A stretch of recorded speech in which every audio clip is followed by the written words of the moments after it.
They did it again. Ukrainian armed forces have crossed the Dnipro River and established a bridgehead. According to Russian reports, they have reached two towns or even liberated them, while the Russians are now claiming they are in the progress of pushing the Ukrainians back into the water. We'll talk about this, the current developments in the front line, in the war in Ukraine, on the front line, in this situation report.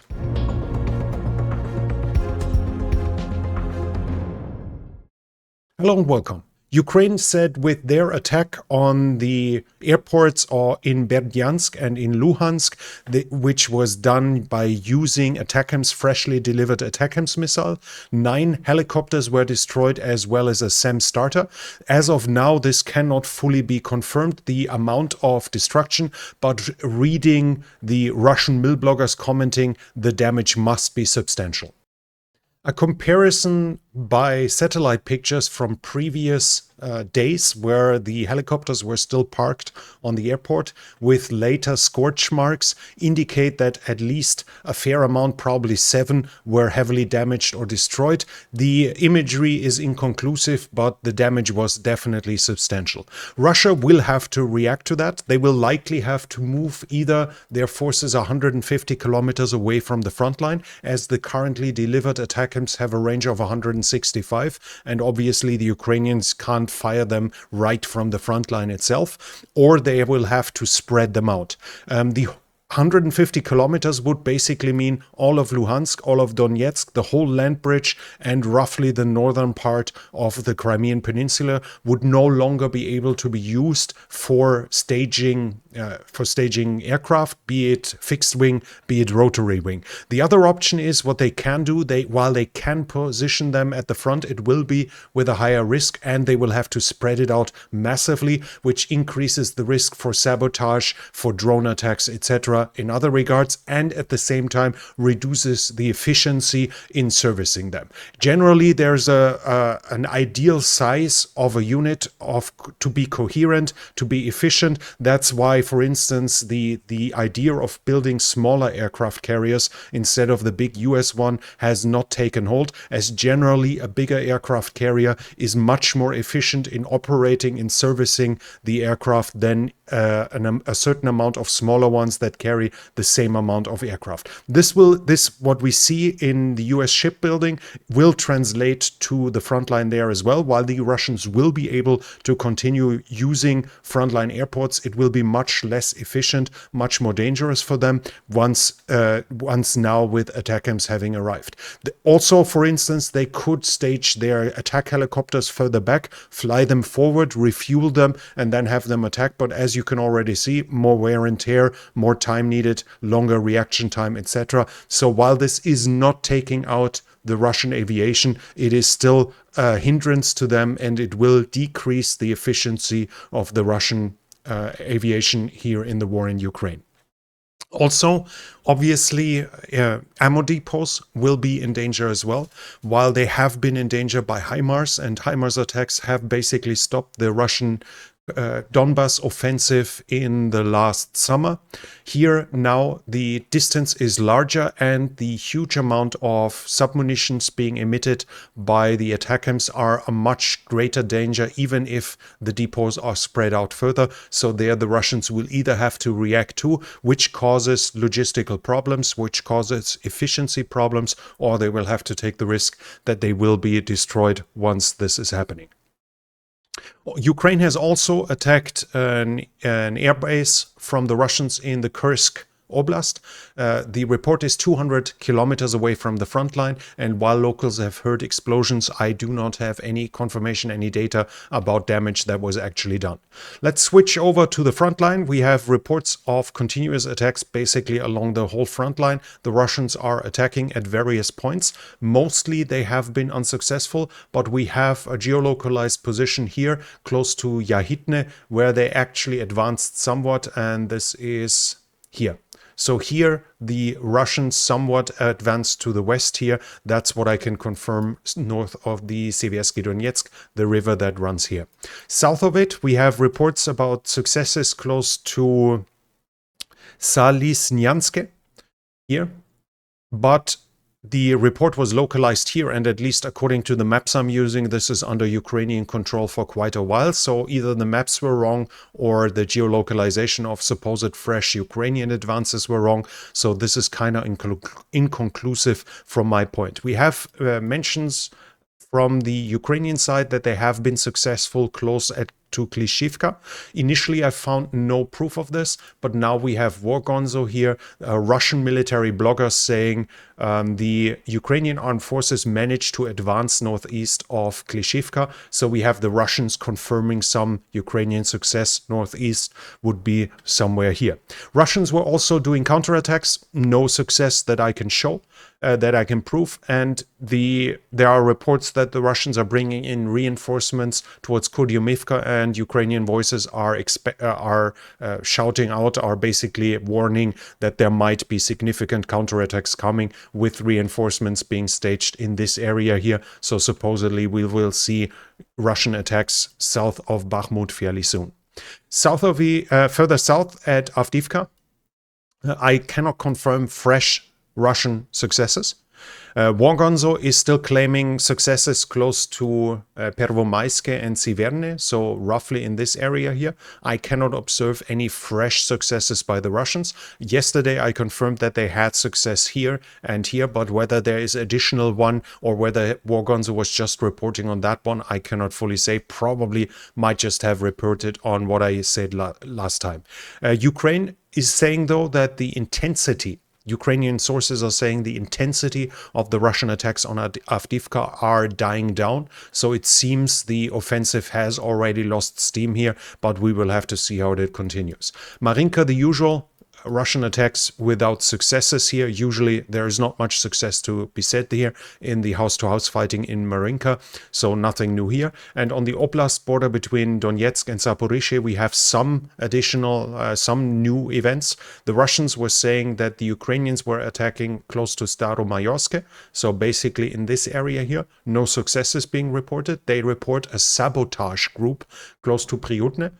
That would be an indication of a very small group and basically prove what we said here a while ago, that the Ukrainian side seems to have given up any further attempts to advance further south of Velika Novosilka here in the area, as they more or less concentrate on Orikhiv now. Russians are being reported to have counterattacked from Novodonetsk and Novomayorsk towards the north. So in this direction, these counterattacks of the Russians don't seem to have had any success. At Orikhiv, we have further fighting as well. Russian mill bloggers are saying the Ukrainians have had some success at Verbove. They claim they took a position. We have here Voenkor, Dovka. They are saying that the Ukrainians managed to take a position but were not able to hold it. Yeah, Redovka. They didn't manage to hold it, so unclear. Usually we take Russian admittance of defeat as a proof, but the Russians admit defeat, but at the same time say it wasn't a real defeat, while the Ukrainians pushed us out. They didn't manage to take it, so I guess that might be true. Unclear here. But we do see that the Ukrainians attack, and that at least locally, very locally, they might have had some successes, but we do not see any significant change here that would really be worth discussing it for too long. There's also Russian counterattacks were happening, more or less from what I see on the whole flank here, in the direction of Robotine and in the direction north from Kopani. So the Russians try to basically squeeze out the Ukrainians from their break into the Russian fortification. Those attacks don't seem to have shown any success that I can record. The bigger news is what happened along the Dnipro. Russians say the Ukrainians attempted a landing at Kosachi Laheri again, basically here and towards Pitstepne. In this area, we have Russian sources here. First of all, Riba is showing us this map. I have to turn off my camera. That the Ukrainians advanced in here and managed to reach the two towns.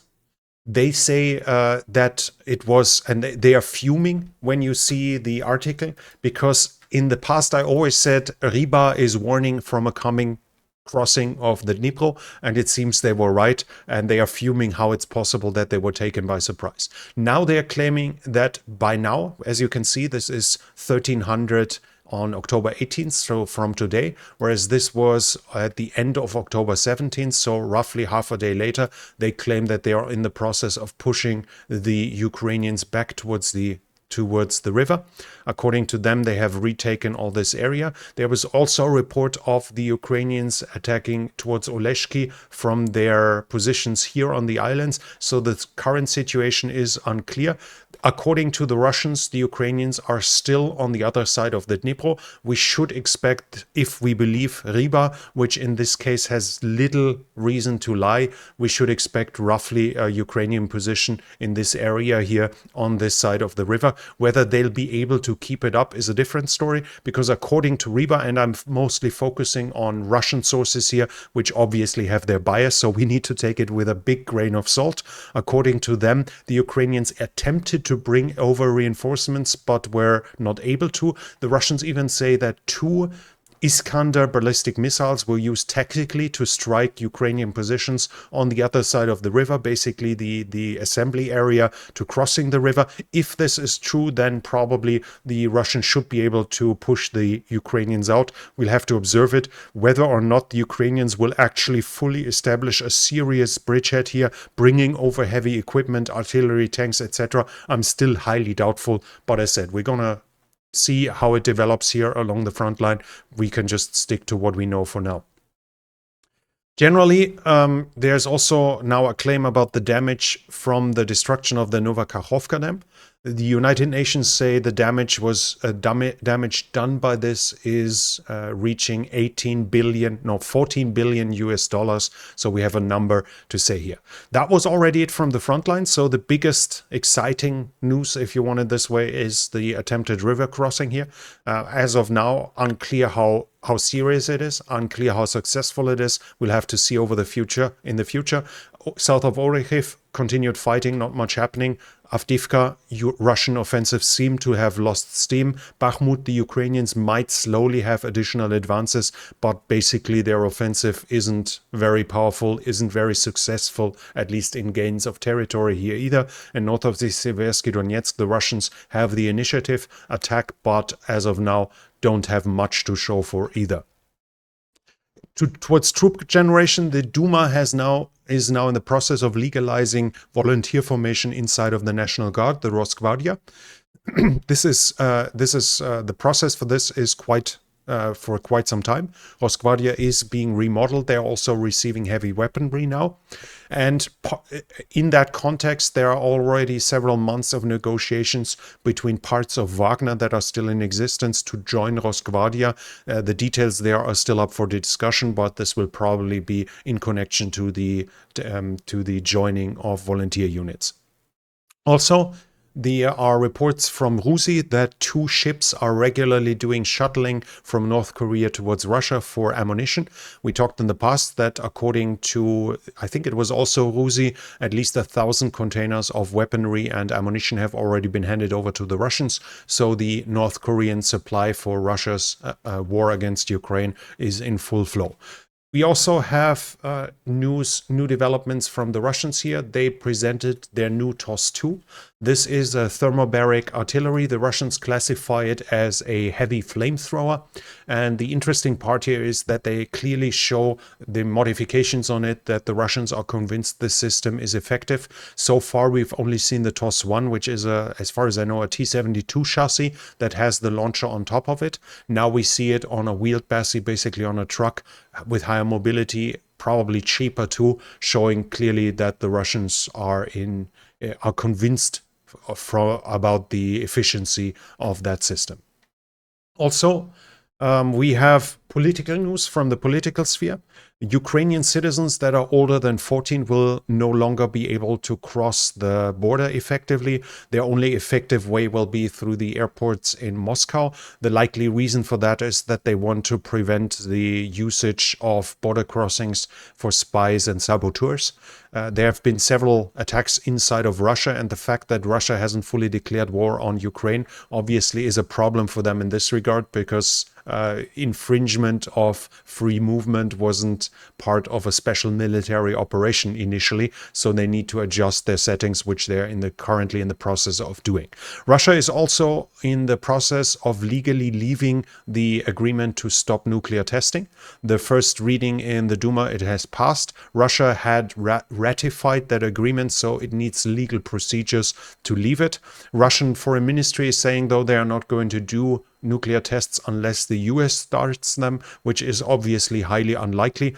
In the context, it does. So if they don't plan to do it, then the question is, why would they even leave it? The context is probably that they want to keep up the nuclear scare, especially in Western Europe. What if the Russians do nuclear tests now, and in depending on the situation, it might lead regardless to a nuclear test at a later point, as they now do the legal requirements, and the foreign ministry promising not to do nuclear testing is obviously something completely different than having a ratified treaty which prohibits you from doing nuclear tests. Also, a Ukrainian court has now for the first time sentenced people for the killing of roughly 50 demonstrators on the Maidan in 2014. The policemen that have been had participated in this, the deputy regiment head of Berkut, received a lifelong sentence. According to Ukrainian media, 2 other policemen were sentenced to 15 years in prison, but all 3 were exchanged in 2019 in a prisoner exchange, so they were sentenced in absentia, and it's highly unlikely that unless the Ukrainians somehow capture them, that they will actually face the prison time in reality. International support is also some new informations. According to Politico, this week the training of F-16 pilots has started, or is starting. So about now, the pilots should start their training. They have the first small group. It was called a small group, so no idea how big that is. But this is the first group that had finished their language training that was seen as a requirement to start the pilot training itself. Also, the United States have confirmed that all 31 M1 Abrams that they promised are now in Ukraine. There were rumors that they're preparing another batch of 31, but so far I have not seen any evidence. This obviously begs the question, are those 31 supposed to be all? But we will have to see in the future. According to the New York Times, 20 ATACMS have been delivered, so we have some number if that's true. That obviously doesn't mean that those 20 have to be all of them, but that's the number that we are being told now, which Ukraine have received, likely in secrecy to allow for a tactical surprise by the Ukrainians, which, if we've seen the pictures about the attacks on the airports in Berdyansk and Luhansk, have been successful. Also, Biden wants to do a $100 billion aid package, which will include Israel, Ukraine, Taiwan, and the securing of the border. Obviously, we see domestic policies of the United States in action by basically, I don't know the details, but I would guess that he funds partial buildup of the border wall, and thus giving the GOP the opportunity to get something out of that deal as well, while Ukraine, Israel, and Taiwan get additional aid. Obviously, the US taxpayer is the one that might not be too happy about this, but this is domestic politics in the US, which isn't really the topic on my channel here, so not my problem either, to be perfectly honest. But that's it from me for now.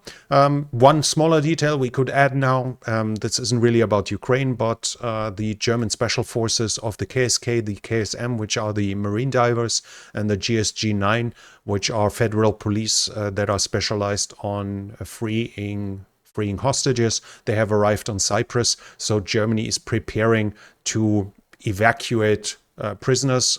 A 2-digit number of Germans have been abducted to the Gaza Strip by Hamas, so there might be something in the future. I don't expect them to actually operate within Gaza. That seems extremely unlikely, but at least German special forces are being sent close to the to where they might be needed in the near future. That's it from me for now. If you enjoyed this situation report, please hit the thumbs up button. It really helps with the algorithm. Leave a comment. What do you think about the current situation? And do you think Ukraine will actually be able to build a bridgehead from which they can advance towards the Crimean Peninsula? Or do you think that's a pure waste of man and material to even attempt something like this? Leave your comment in the comment section. Start discussions that can be highly interesting. And if you're new here, I would like to invite you to subscribe to the channel and hit the bell icon so you don't miss future videos. That's it from me for now. Thank you for watching, and I'll be back.